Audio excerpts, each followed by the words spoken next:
Charles डुहिग अपनी किताब the power of habit में हमें आदतों के बारे में बताते हैं। आसान भाषा में कहें तो ये पुस्तक इस बारे में है कि हमारी आदतें कैसे बनती हैं और उन्हें कैसे बदला जा सकता है।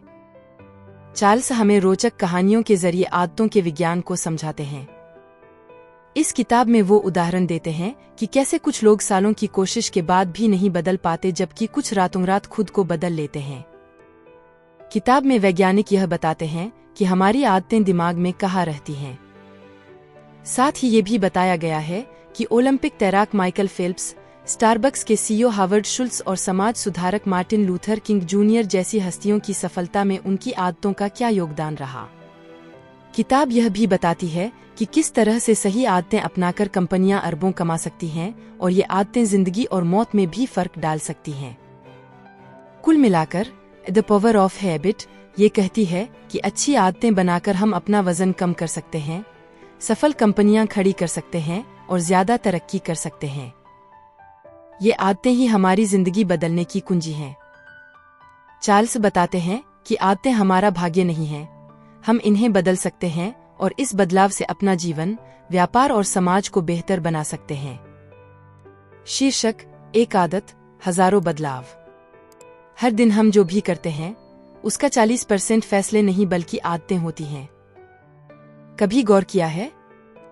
ये आदतें अच्छी भी हो सकती हैं और बुरी भी। इसीलिए एक खास तरह की आदत को अपनाना बहुत फायदेमंद होता है, जिसे कीस्टोन आदत कहते हैं। यह ऐसी आदत है कि जिसे अपनाने से आपकी बाकी आदतें भी अपने आप अच्छी हो जाती हैं, मानो जिंदगी की पूरी डगर ही बदल जाए। आइए इसे एक उदाहरण से समझते हैं। इराक में कभी अशांति होती थी। वहां देखा गया कि दंगे से पहले लोग किसी चौक या मैदान में इकट्ठा होते थे। धीरे धीरे भीड़ बढ़ती जाती थी।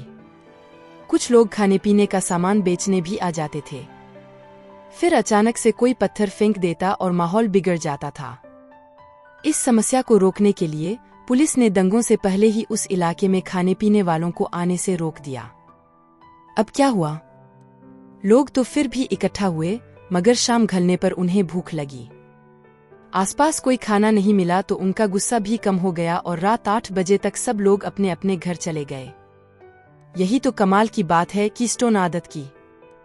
एक आदत बदलने से पूरी स्थिति ही बदल सकती है।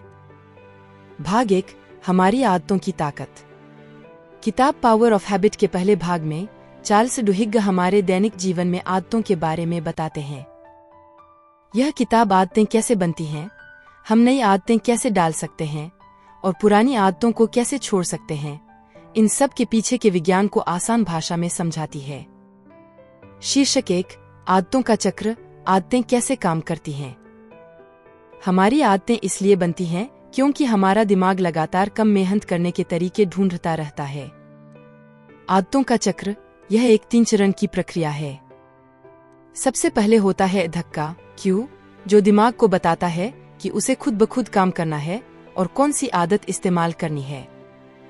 फिर आता है क्रिया, रूटीन, जो शारीरिक या मानसिक या भावनात्मक हो सकता है। अंत में आता है इनाम, रिवॉर्ड, जो दिमाग को यह समझने में मदद करता है कि क्या इस खास चक्र को भविष्य के लिए याद रखना चाहिए। धक्का, क्रिया, इनाम। समय के साथ यह चक्र अधिक से अधिक स्वचालित हो जाता है। धक्का और इनाम एक दूसरे से जुड़ जाते हैं जब तक कि प्रत्याशा और तलब की एक मजबूत भावना पैदा नहीं हो जाती। आखिरकार एक आदत का जन्म होता है। जब कोई आदत बन जाती है तो दिमाग फैसला लेने में पूरी तरह से भाग लेना बंद कर देता है। यह या तो कम मेहनत करना शुरू कर देता है या ध्यान को अन्य कार्यों पर लगा देता है। इसलिए जब तक आप जानबूझकर किसी आदत से नहीं लड़ते, जब तक आप नए तरीके नहीं ढूंढते, यह चक्र अपने आप चलता रहेगा। आदतें वास्तव में कभी गायब नहीं होती। वे हमारे दिमाग की संरचना में अंकित हो जाती हैं। अगर हम ऐसे नए न्यूरोलॉजिकल तरीके बनाना सीख लेते हैं जो उन व्यवहारों को खत्म कर दें, अगर हम आदतों के चक्र को नियंत्रित कर लें, तो हम उन बुरी आदतों को कमजोर कर सकते हैं। अध्ययनों से पता चला है कि एक बार कोई नया तरीका बन जाने के बाद जॉगिंग पर जाना या डोनट्स को न खाना किसी भी दूसरी आदत की तरह स्वचालित हो जाता है। याददाश्त और तर्क जितना ही आदतें भी इस बात की जड़ हैं कि हम कैसे व्यवहार करते हैं। हो सकता है कि हमें वे अनुभव याद न रहें जो हमारी आदतें बनाते हैं, लेकिन एक बार वे हमारे दिमाग में बस जाते हैं तो वे यह प्रभावित करते हैं कि हम कैसे कार्य करते हैं, अक्सर हमारे बिना जाने। उदाहरण, मैकडॉनल्ड्स और बच्चे। जब बच्चे भूखे होते हैं और आप लंबे दिन के बाद घर जा रहे होते हैं तो मैकडॉनल्ड्स पर रुकना समझ में आता है। यह सस्ता और स्वादिष्ट होता है। प्रोसेस्ड फूड का एक बार का भोजन इतना बुरा नहीं हो सकता है ना? लेकिन आदतें हमारी अनुमति के बिना बन जाती हैं। अध्ययनों से पता चलता है कि परिवार आमतौर पर नियमित रूप से फास्ट फूड खाने का इरादा नहीं रखते। जो होता है वह यह है कि महीने में एक बार का पैटर्न धीरे धीरे सप्ताह में एक बार हो जाता है और फिर सप्ताह में 2 बार। जैसे जैसे धक्का और इनाम एक आदत बनाते हैं, तब तक बच्चे अस्वस्थ मात्रा में हैमबर्गर और फ्राइज का सेवन करने लगते हैं। ऐसे कई धक्के और इनाम होते हैं जिनके बारे में ज्यादातर ग्राहकों को कभी पता नहीं चला कि वे उनके व्यवहार को प्रभावित कर रहे थे। हर मैकडॉनल्ड्स एक जैसा दिखता है, कर्मचारी वही बातें कहते हैं, इसलिए सब कुछ खाने की आदतों को ट्रिगर करने के लिए एक समान धक्का है। फ्राइज को इस तरह से डिजाइन किया गया है कि जैसे ही वे आपकी जीभ से टकराते हैं, वे नमक और चिकनाई का एक झटका देने के लिए तुरंत टूटने लगते हैं, जिससे आपके आनंद केंद्र प्रकाशित हो जाते हैं और आपका दिमाग उस तरीके को जकड़ लेता है। यह सब आदतों के चक्र के लिए है। चैप्टर 2, इच्छाशक्ति की ताकत। आदतें बनाने में दिमाग की ललक अहम भूमिका निभाती है। ये ललक ही आदतों के चक्र को चलाती है। इस चक्र में 3 चीजें शामिल हैं: संकेत, दिनचर्या और इनाम। आसान और स्पष्ट संकेत। मिलने वाला इनाम साफ पता होना चाहिए। ललक पैदा करें, आदत बनाएं। जब हम किसी संकेत को किसी खास इनाम के साथ जोड़ते हैं तो हमारे दिमाग में एक अवचेतन ललक पैदा हो जाती है। यही ललक आदतों के चक्र को बार बार घुमाती है। नई आदत बनाने के लिए आपको संकेत, दिनचर्या और इनाम को एक साथ जोड़ना होगा। इस तरह दिमाग में उस इनाम की ललच पैदा होगी जो आपकी नई आदत को मजबूत बनाएगी। सिर्फ संकेत और इनाम मिलना ही काफी नहीं है। जब आपका दिमाग इनाम की उम्मीद करने लगेगा, तभी आपकी आदत खुद ब खुद चलने लगेगी। उदाहरण के लिए, रोज सुबह दौड़ने के लिए जूते पहनना। टूथपेस्ट का उदाहरण। क्लाउड हॉपकिंस सिर्फ साफ दांत नहीं बेच रहे थे, बल्कि एक एहसास बेच रहे थे।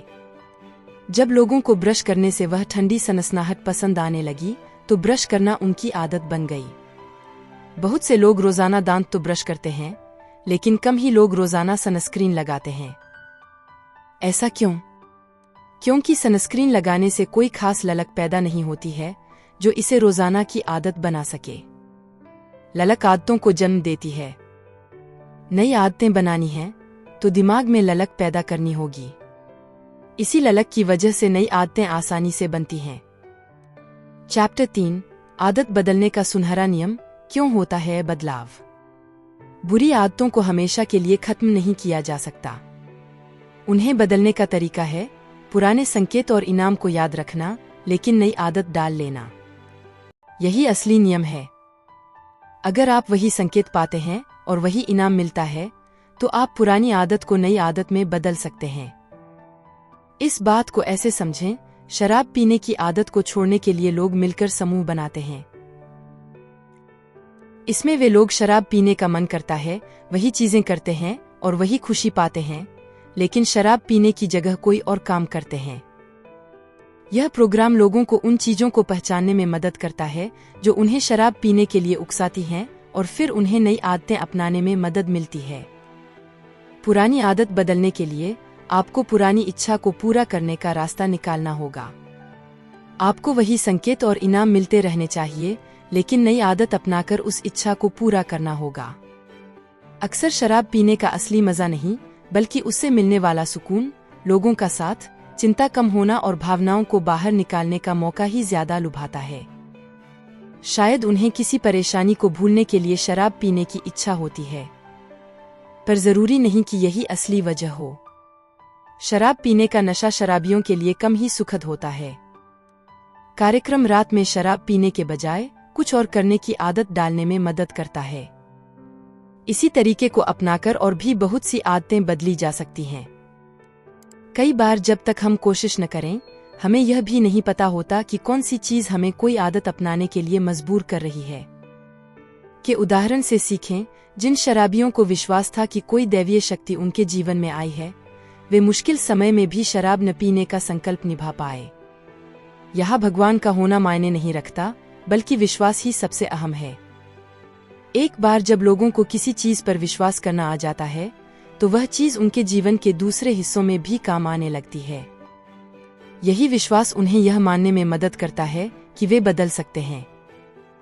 यही विश्वास ही है जो पुरानी आदत को नई आदत में बदल देता है।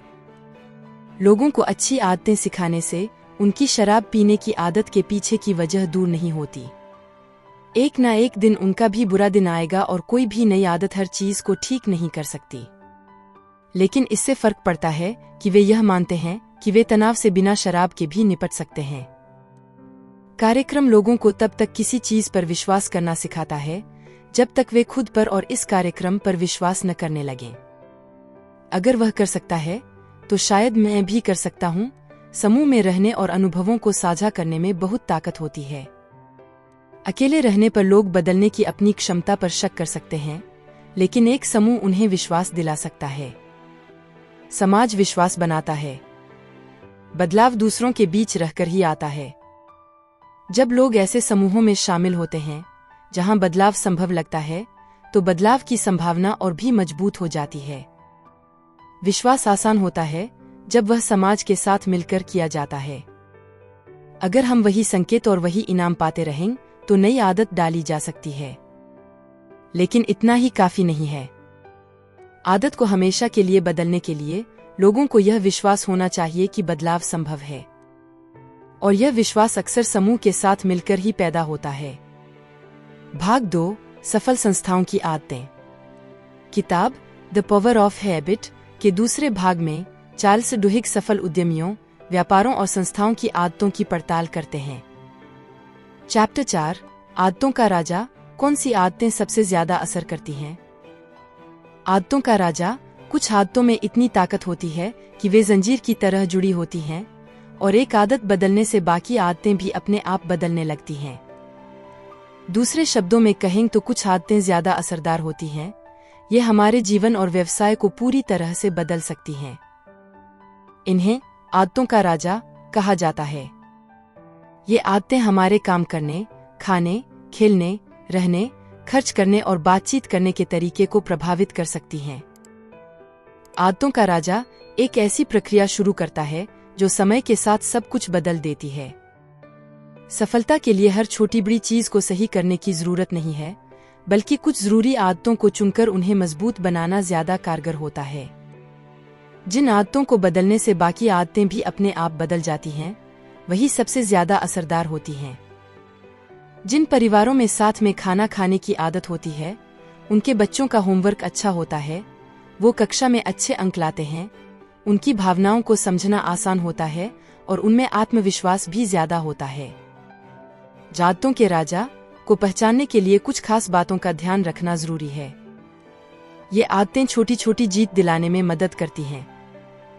ये नई आदतें डालने के लिए माहौल तैयार करती हैं और ऐसी संस्कृति बनाती हैं जहां बदलाव अपने आप होता रहता है। छोटी छोटी जीतें ही आदतों के राजा को इतना ताकतवर बनाती हैं।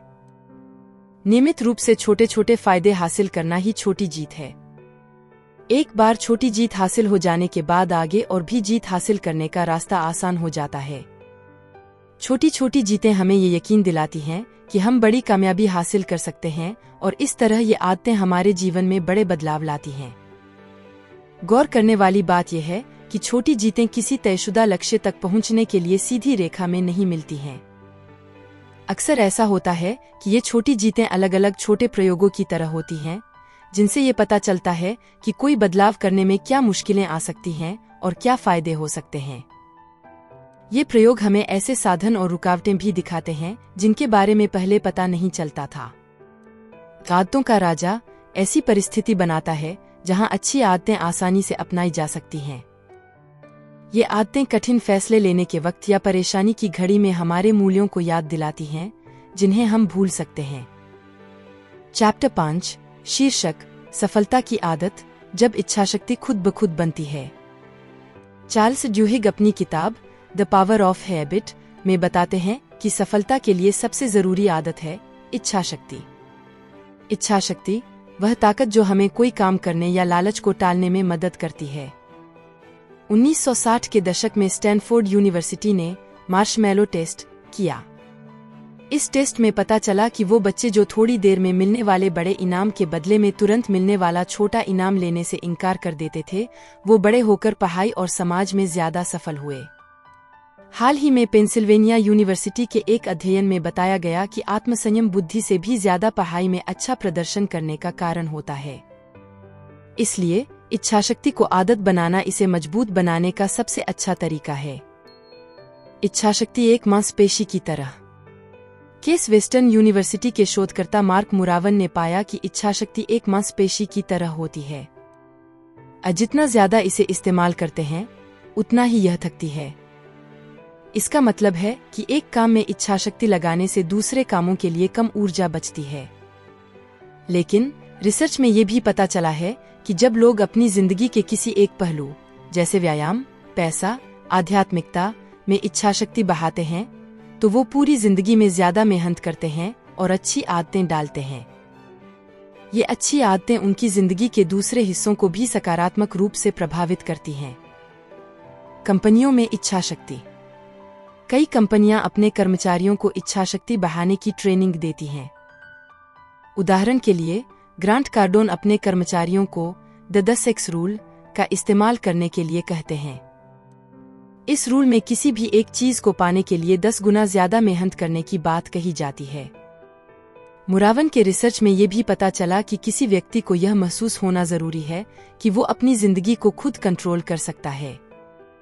स्वायत्तता, अपने अनुभवों को खुद कंट्रोल करने का एहसास।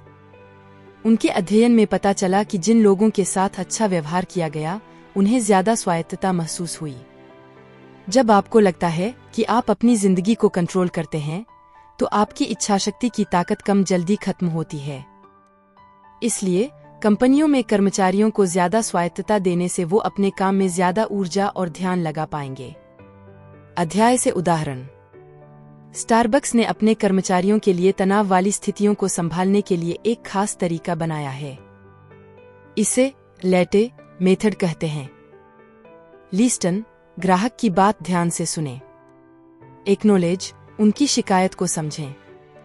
टेक एक्शन, समस्या को सुलझाएं। थैंक, ग्राहक को धन्यवाद दें।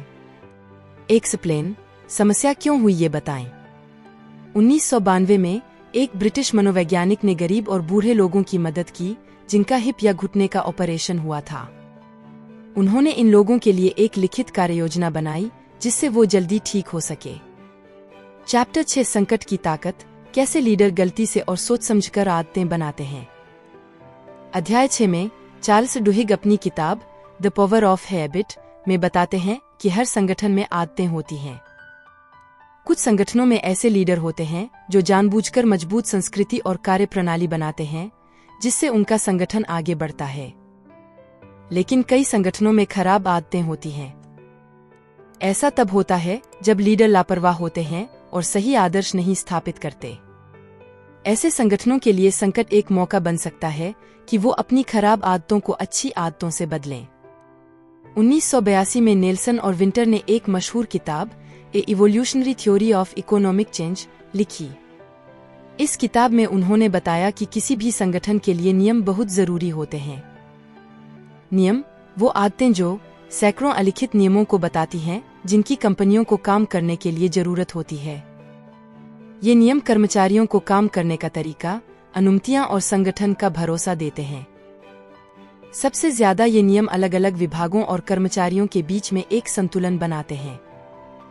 ये संतुलन कंपनी को तरक्की करने और मुनाफा कमाने में मदद करता है। लीडरों को मजबूत संस्कृति बनानी चाहिए, आदतों को स्पष्ट रूप से बताना चाहिए और भूमिकाएं तय करनी चाहिए। ज्यादातर मामलों में ये नियम और संतुलन अच्छा काम करते हैं और संगठन में न्याय बना रहता है। लेकिन जिन संगठनों में खराब आदतें होती हैं और लोग जिद्दी होते हैं, वो संकट का शिकार हो सकते हैं। संकट मुश्किलों का ऐसा दौर जो किसी संगठन और उसकी आदतों को इतना लचीला बना देता है कि जिम्मेदारी तय की जा सके और ताकत का बंटवारा सही से हो सके। सही तरीके से इस्तेमाल करने पर संकट या संकट का डर बदलाव लाने का एक अच्छा मौका होता है। सबसे अच्छे लीडर संकट का इस्तेमाल आदतों को सुधारने और जिम्मेदारियों को नया रूप देने में करते हैं। वो किसी एक विभाग, व्यक्ति या प्राथमिकता को बाकी सबसे ज्यादा ताकत देते हैं ताकि पूरा संगठन आगे बढ़ सके। उदाहरण, रोड आइलैंड के एक अस्पताल में घमंडी डॉक्टरों ने खराब आदतों से वातावरण खराब कर दिया था। नई मुख्य गुणवत्ता अधिकारी ने बदलाव किए और नर्सों को ज्यादा जिम्मेदारी देकर संतुलन को ठीक किया। इससे अस्पताल की सुरक्षा में काफी सुधार हुआ। किंग्स क्रॉस स्टेशन पर आग लगने जैसा संकट हुआ जिसे रोका जा सकता था। इस आग में कोई भी लीडरशिप नहीं दिखाई गई और 31 लोगों की मौत हो गई। जांच के बाद लीडरशिप को हटा दिया गया, नए कानून बनाए गए और नई सुरक्षा प्रक्रियाएं स्थापित की गईं। अध्याय 7, जब कंपनियां आदतों को समझती और बदलती हैं। अगर किसी नई चीज को पुरानी आदतों से जोड़ दिया जाए तो लोगों को स्वीकार करना आसान हो जाता है। चार्ल्स डुहिग अपनी किताब द पावर ऑफ हैबिट के 7वें अध्याय में बताते हैं कि कैसे कंपनियां लोगों की आदतों को समझती हैं और जानी पहचानी चीजों और कहानियों का इस्तेमाल करके उन्हें चीजें खरीदने के लिए तैयार करती हैं। 1984 में UCLA के प्रोफेसर एलन एंड्रियासन ने सोचा कि लोग अपनी खरीदारी की आदतें क्यों बदलते हैं। उन्होंने पाया कि जब लोगों की जिंदगी में कोई बड़ा बदलाव आता है, नई नौकरी, रिश्ता टूटना, घर बदलना आदि, तो वो चीजें खरीदने का तरीका भी बदल लेते हैं। ऐसे समय में वो विज्ञापनों के प्रभाव में ज्यादा आसानी से आ जाते हैं। पहले दुकानदार सभी ग्राहकों के साथ एक जैसा व्यवहार करते थे। वो मनोविज्ञान का इस्तेमाल करके सभी को एक ही तरीके से लुभाने की कोशिश करते थे। लेकिन अब बड़ी बड़ी कंपनियां, खासकर टारगेट जैसी दुकानें, विशेष डाटा इकट्ठा करने वाले विभाग बना चुकी हैं। ये विभाग हर ग्राहक की अलग अलग पसंद का पता लगाते हैं, उसी के मुताबिक विज्ञापन दिखाते हैं और ऐसे ऑफर देते हैं जिन्हें वो मना नहीं कर सकते। टारगेट हर ग्राहक को एक खास पहचान कोड देता है। इस कोड से वो ग्राहक की खरीदारी की हिस्ट्री, दुकान में घूमने का तरीका और जनसांख्यिकीय जानकारी इकट्ठा करते हैं। इस तरह टारगेट ये भी पता लगा सकता है कि कौन सी ग्राहक गर्भवती हैं। गर्भवती महिलाओं के लिए सामान बेचना बहुत मुनाफे का धंधा है, मगर टारगेट ये नहीं चाहता था कि ग्राहक को लगे कि उनकी जासूसी की जा रही है। इसलिए वो बच्चों के सामान का विज्ञापन दूसरे, गैर संबंधित विज्ञापनों के बीच दिखाते थे। इस तरह वो ग्राहकों को बच्चों का सामान खरीदने के लिए तैयार कर लेते थे। अध्याय से उदाहरण, रेडियो पर डीजे पहले से लोकप्रिय गानों के बीच में किसी नए गाने को बजाते थे। इस तरह लोगों को वो नया गाना भी पसंद आ जाता था। उदाहरण के तौर पर छैया गाना रेडियो पर डीजे की इसी तरकीब से मशहूर हुआ था। दूसरे विश्व युद्ध के दौरान अमेरिकी सरकार को लगा कि देश में मांस की कमी हो सकती है। इसलिए उन्होंने विज्ञापनों के जरिए लोगों को जिगर और अन्य अंगों का मांस खाने के लिए राजी किया। ये विज्ञापन खासकर घर चलाने वाली महिलाओं को लक्षित थे। YMCA लोगों को अकेले जिम करने के बजाय सामूहिक व्यायाम क्लास करने के लिए प्रेरित करता है। ऐसा वो इसलिए करते हैं क्योंकि लोगों को दूसरों के साथ रहना और उनसे दोस्ती करना अच्छा लगता है। ये उनकी एक जानी पहचानी आदत है। पुस्तक द पावर ऑफ हैबिट के आखिरी भाग में लेखक चार्ल्स डुहिग समाज में आदतों के प्रभाव को बताते हैं। अध्याय 8, जनांदोलन कैसे बनते हैं। सामाजिक आदतें ये वो बिना सोचे समझे किए जाने वाले व्यवहार हैं जो दर्जनों, सैकड़ों या हजारों लोगों में एक जैसे होते हैं। ये आदतें शुरुआत में भले ही दिखाई न दें, लेकिन दुनिया बदलने की ताकत रखती हैं। जनांदोलन में सड़कों पर उमटने वाले प्रदर्शनकारी शायद एक दूसरे को जानते भी न हों, उनके प्रदर्शन का कारण अलग अलग हो सकता है, लेकिन वे सब एक ही दिशा में चल रहे होते हैं। यही सामाजिक आदतें कुछ पहलों को विश्व परिवर्तनकारी आंदोलन बनाती हैं, जबकि कुछ फीकी पड़ जाती हैं। इतिहासकारों और समाजशास्त्रियों के अनुसार कई आंदोलनों की जड़ में एक 3 चरणीय प्रक्रिया होती है। दोस्ती और करीबी रिश्तों के सामाजिक दायरे से आंदोलन की शुरुआत होती है। समुदाय की आदतों और कमजोर रिश्तों, जैसे पड़ोसी या रिश्तेदारों का जुड़ाव, से इसका विकास होता है। आंदोलन का नेता प्रतिभागियों को नई आदतें देता है, जिससे उनकी पहचान और स्वामित्व की भावना बनती है और आंदोलन टिकाऊ बनता है। इन तीनों चरणों के पूरा होने पर ही कोई आंदोलन अपने आप चलता रहता है और बड़े पैमाने पर फैलता है। हमारे सबसे गहरे रिश्ते अक्सर उन लोगों के साथ होते हैं जो दिखने में हमसे मिलते जुलते हों, समान कमाई करते हों और समान पृष्ठभूमि से आते हों। दोस्ती में एक सहज सहानुभूति होती है। जब हमारे किसी दोस्त के साथ अन्याय होता है तो हम उसके लिए लड़ने को तैयार हो जाते हैं। अध्ययन बताते हैं कि लोग अजनबियों की तकलीफों को नजरअंदाज कर देते हैं, लेकिन जब किसी दोस्त का अपमान होता है तो गुस्सा इतना तेज होता है कि विरोध प्रदर्शन आयोजित करना आसान हो जाता है। कमजोर रिश्तों की ताकत ये उन लोगों के बीच का जुड़ाव है जो एक दूसरे को जानते तो हैं, लेकिन करीबी दोस्त नहीं हैं। ये सोशल नेटवर्क के जरिए जुड़े होते हैं। कमजोर रिश्ते वाले परिचित अक्सर करीबी दोस्तों से ज्यादा महत्वपूर्ण होते हैं, क्योंकि ये हमें उन सामाजिक दायरों तक पहुंचाते हैं जहां हम सीधे तौर पर नहीं जुड़े होते हैं।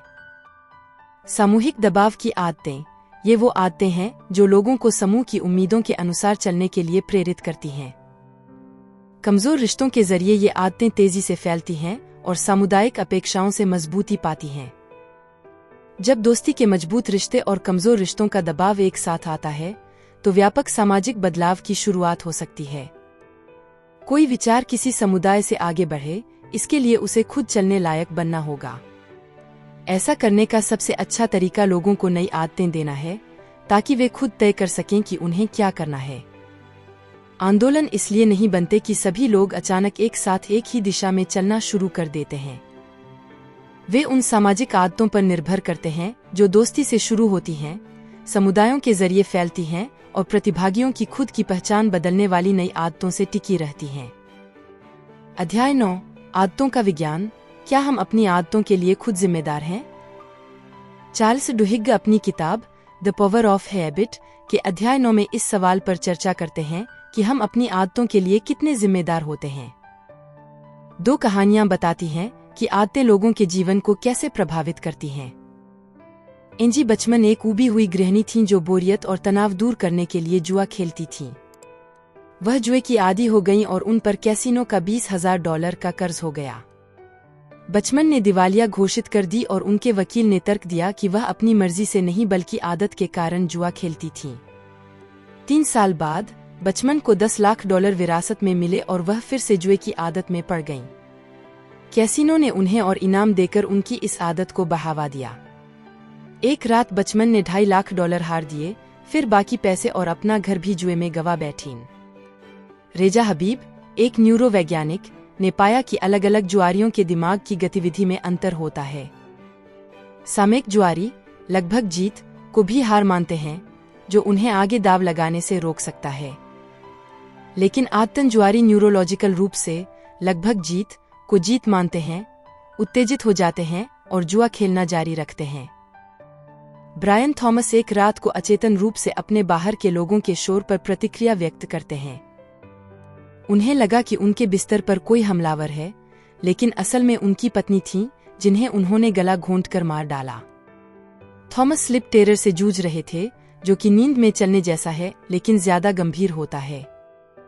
यह दिमाग के उस हिस्से को छोड़कर बाकी हिस्सों को बंद कर देता है जो व्यवहार को नियंत्रित करता है, जिससे व्यक्ति अपनी आदिम प्रवृत्ति के आधार पर आदतन प्रतिक्रिया करता है। थॉमस को नहीं पता था कि क्या हो रहा है और उन्होंने स्वचालित व्यवहार के कारण अपनी ही पत्नी को मार डाला। अंत में थॉमस ने एक निर्दोष व्यक्ति की हत्या कर दी, जबकि बचमन पर कैसीनो का कर्ज हो गया। दोनों ही मामलों में वकीलों ने एक ही बचाव पेश किया। उनके मुवक्किल आदत से काम कर रहे थे, न कि अपनी मर्जी से। थॉमस को रिहा कर दिया गया क्योंकि जूरी को लगा कि उन्हें अपने स्लिप टेरर की आदत का पता नहीं था और वह हत्या को रोक नहीं सकते थे। हालांकि बचमन पर उनके कर्ज के लिए आरोप लगाया गया क्योंकि उन्हें अपनी जुए की लत के बारे में पता था। आपके जीवन में कई गतिविधियां और आदतें होती हैं जिनके बारे में आप सजग होते हैं। इसलिए यदि आप किसी आदत को बदलना चाहते हैं तो आप ऐसा करने में सक्षम हैं। आपको बदलाव को संभव मानना होगा और सचेत रूप से फैसला लेना होगा। परिशिष्ट आदत की ताकत का उपयोग करना। आपकी आदतों को बदलने के कई तरीके हैं, क्योंकि यह व्यक्ति और उसके व्यवहार पर निर्भर करता है। इस प्रकार Charles Duhigg the power of habit किताब में आदतों के काम करने के तरीके को समझने के लिए एक रूपरेखा और उन्हें कैसे बदला जा सकता है, इस पर प्रयोग करने के लिए एक मार्गदर्शिका प्रदान करते हैं। आदत को पहचानें। MIT शोध में आदत के 3 भागों को पाया गया, एक संकेत, एक नियमित क्रिया और एक इनाम। निष्कर्ष।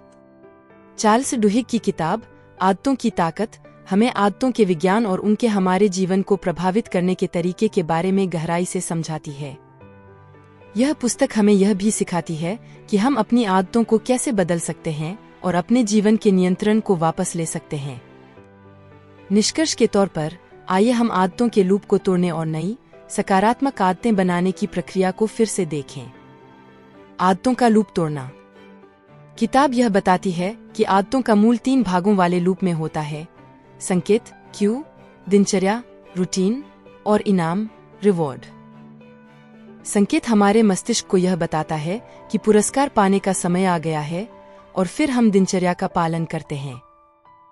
सफलतापूर्वक दिनचर्या पूरी करने के बाद हमें इनाम मिलता है, जो मस्तिष्क को यह याद दिलाता है कि यह लूप फायदेमंद है और भविष्य में भी इसे दोहराना चाहिए। आदतों को बदलने के लिए हमें इस लूप में कहीं न कहीं दखल देना होगा। पहला कदम आदत के संकेत की पहचान करना है। उदाहरण के लिए, यदि आप शाम को टीवी देखते समय अस्वस्थ स्नैक्स खाते हैं, तो संकेत शायद टीवी चालू करना या शाम का समय ही हो सकता है। दूसरा कदम यह है कि आप दिनचर्या को बदल दें। इस उदाहरण में आप टीवी देखते समय स्वस्थ स्नैक्स खाने की कोशिश कर सकते हैं, या फिर टीवी देखने के बजाय किताब पढ़ने की आदत डाल सकते हैं। अंत में हमें इनाम को भी बदलना पड़ सकता है। शायद टीवी देखने के बजाय व्यायाम करने से आपको जो अच्छा महसूस होता है, उसे ही इनाम के रूप में अपनाएं। नई आदतें बनाना। किताब यह भी बताती है कि नई आदतें बनाना मुश्किल है, लेकिन असंभव नहीं है। नई आदतें बनाने की प्रक्रिया भी आदतों के लूप के समान ही होती है। हमें एक नया संकेत चुनना होगा, एक वांछित दिनचर्या का पालन करना होगा, और फिर अपने आप को इनाम देना होगा। कुछ रणनीतियां नई आदतों को बनाने में सहायक हो सकती हैं। सबसे पहले, अपनी नई आदत को यथासंभव सरल बनाएं। जितनी जटिल होगी, उतनी ही कम संभावना है कि आप इसे अपना पाएंगे। दूसरा, किसी मित्र या सहकर्मी को अपनी आदत के बारे में बताएं। जब आप जवाबदेह होते हैं, तो लक्ष्य हासिल करने की संभावना बढ़ जाती है। तीसरा, धीरे धीरे शुरुआत करें और धीरे धीरे प्रगति करें। एक बार में बहुत अधिक परिवर्तन करने की कोशिश न करें। आदतों की शक्ति का उपयोग अपने लाभ के लिए करना। आदतों को समझने से आप न केवल बुरी आदतों को तोड़ सकते हैं, बल्कि अच्छी आदतें भी बना सकते हैं। किताब यह बताती है कि सफल व्यक्ति और सफल कंपनियां अपनी आदतों को अपने लाभ के लिए इस्तेमाल करती हैं। उदाहरण के लिए, ओलंपिक तैराक माइकल फेल्प्स की सफलता का श्रेय उनकी कठिन प्रशिक्षण दिनचर्या को दिया जाता है, जो अब उनकी आदत बन चुकी है। इसी तरह स्टारबक्स जैसी कंपनियां अपने ग्राहकों में कॉफी पीने की आदत डालती हैं, जिससे उनकी बिक्री बढ़ती है। आप भी अपनी आदतों का उपयोग अपने लक्ष्यों को प्राप्त करने के लिए कर सकते हैं। यदि आप स्वस्थ होना चाहते हैं, तो नियमित व्यायाम को अपनी आदत बनाएं। यदि आप अधिक उत्पादक बनना चाहते हैं, तो हर सुबह जल्दी उठने की आदत डालें।